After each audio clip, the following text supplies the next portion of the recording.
Assalomu alaykum kanalimiz obunachilari. Obunachilar egadan 100% radnoydan, 100% ishonchlisindan Nexia 2 olaman deyarli uchun zo'rindan. Manzili esa 50 kilovatni 40 kilovatli mashina bo'ladi bu.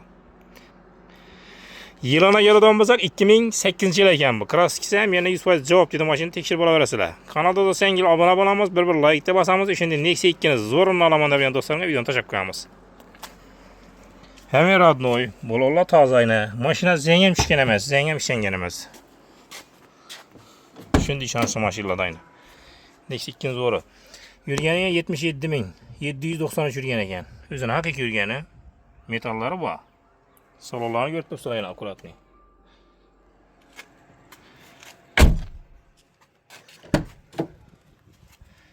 Yana salonlar.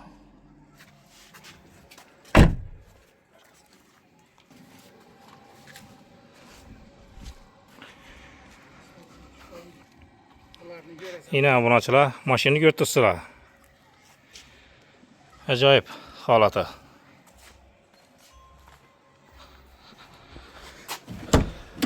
Endi obunachilar mana motorlarni ko'rsatib bersak.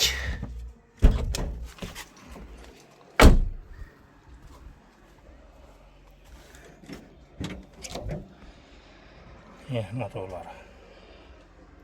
2008 yılı. Yechir almashgan boshqa joyi yo'q dedi. Tekshirib olaverasizlar yana. Motorning holati.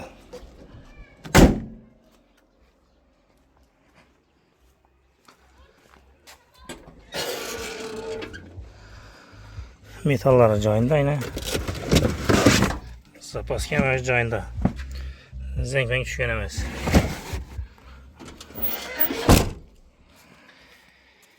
Yine obunachilar Nexia 2 2008 boshda chiqqanlaridan bu. Mashina holati boshqasi ajoyib, o'zlaring kelib, ko'rib, üstüne savdolashib olaverasizlar mana. Mana obunachilar bahosini telefonda kelishaman dedi. Ekranni bizning egasini telefon nomerlarini qoldirib qo'yamiz. Bemalol o'zlaring kelib, ko'rib, üstüne savdolashib olaverasizlar. Egasini aytish obunachilar, "Ras minuvchi odam bo'lsa dedi, zakonni kelishib beraman" dedi. Mashinani ko'rsin, xohlasin dedi, kelishib beraman dedi. Ekranı pesinde egasinin nömrələri bo'ladi. O'zlaring kelib ko'p savdolashib olaverasizlar. Manzili esa 50 kilovatli 40 kilovatli mashina bo'ladi bu. 40 kilovat 4-brigadda.